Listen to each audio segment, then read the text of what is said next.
Assalamualaikum, halo anak-anak, apa kabar? Semoga kita selalu dalam lindungan Allah Subhanahu wa Ta'ala.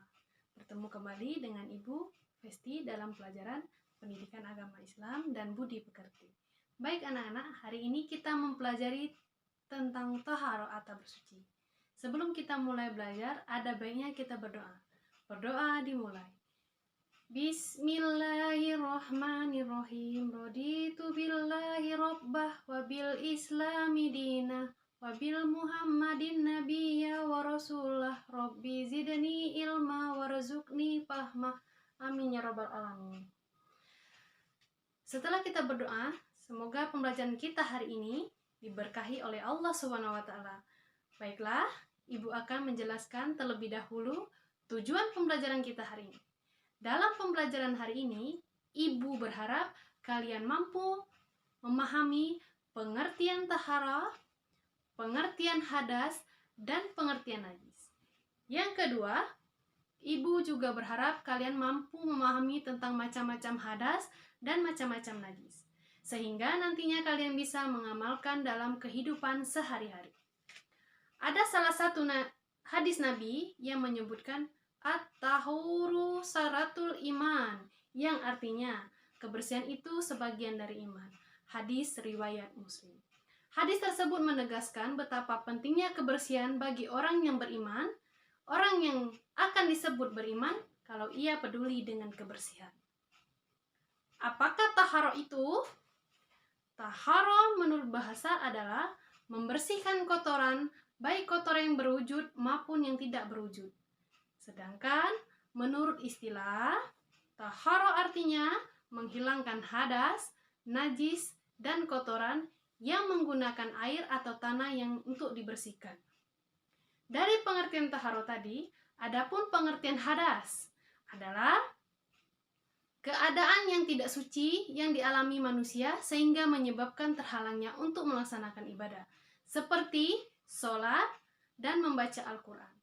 Sedangkan pengertian najis adalah suatu benda yang kotor yang mencegah sahnya mengerjakan suatu ibadah yang dituntut harus dalam keadaan suci. Maka ada macam-macam hadas, yaitu 1. Hadas kecil. Hadas yang dapat disucikan dengan wudu atau tayamum.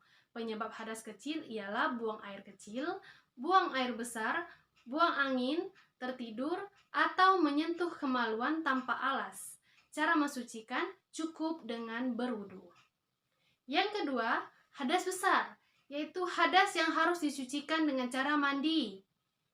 Adapun contoh-contoh dari hadas besar adalah haid, junub, nifas, dan keluar air mani.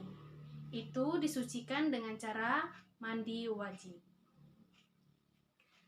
Nah, sampai di sini, apakah anak-anak sudah mengerti dan paham yang Ibu jelaskan? Alhamdulillah. Jika sudah paham, kita lanjutkan tentang macam-macam najis beserta cara mensucikannya, yaitu 1. Najis mutawasita atau najis sedang, di mana najis mutawasita dibagi menjadi 2 bagian. Najis hukmiyah, yakni najis yang tidak nyata zatnya, bau, rasa, maupun warnanya, seperti air kencing yang sudah lama kering sehingga sifat-sifatnya telah hilang. Cara mensuci najis ini cukup dengan mengalirkan air di atas benda yang terkena najis. Najis ainiyah, yaitu najis yang masih terdapat zat atau sifatnya seperti bau, warna, dan rasa. Cara mensucikannya adalah dengan membasuh atau menghilangkan zatnya, bau, warna, dan rasanya.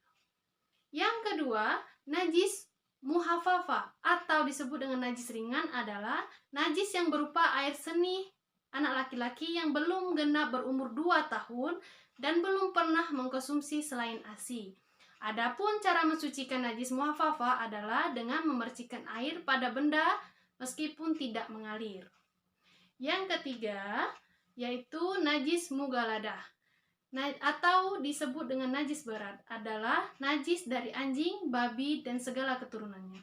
Adapun cara mensucikannya, bagian suatu benda yang terkena najis, mugaladah, basuhlah daerah yang terkena najis, mugaladah dengan air sebanyak 7 kali dan salah satunya dicampur dengan debu. Setelah kita tahu macam-macam hadas dan najis tadi, kita pun harus tahu tata cara bersuci. Tata cara bersuci dari najis sudah dijelaskan dari awal tadi, sedangkan tata cara hadas meliputi mandi wajib, wudu, dan tayamum. Adapun sarana yang dapat digunakan untuk taharah yakni air, debu, dan batu. Adapun air yang bisa dipakai untuk bersuci adalah air yang suci sekaligus mensucikan. Air jenis ini merupakan air yang bersumber dari alam, baik dari bumi maupun yang turun dari langit. Baiklah, anak-anakku sekalian, demikianlah pembelajaran kita kali ini tentang bersuci, mengetahui dan memahami tentang bersuci, macam-macam hadas serta najis dan tata caranya. Karena ini sangatlah penting untuk kita pelajari anak-anak. Karena apa? Karena bersuci dengan tata cara yang benar, maka ibadah kita pun akan diterima oleh Allah Subhanahu wa Ta'ala. Namun, begitu juga sebaliknya, jika kita tidak mengetahui tata cara bersuci yang baik dan benar, ibadah kita nanti pun tidak akan diterima oleh Allah Subhanahu wa Ta'ala. Karena dalam beribadah kita wajib dalam keadaan bersuci atau bersih. Demikianlah pertemuan kita kali ini. Semoga apa yang dipelajari hari ini bisa menjadi ilmu yang bermanfaat bagi kita semua. Lebih dan kurang ibu mohon maaf, kepada Tuhan ibu mohon ampun. Wassalamualaikum warahmatullahi wabarakatuh.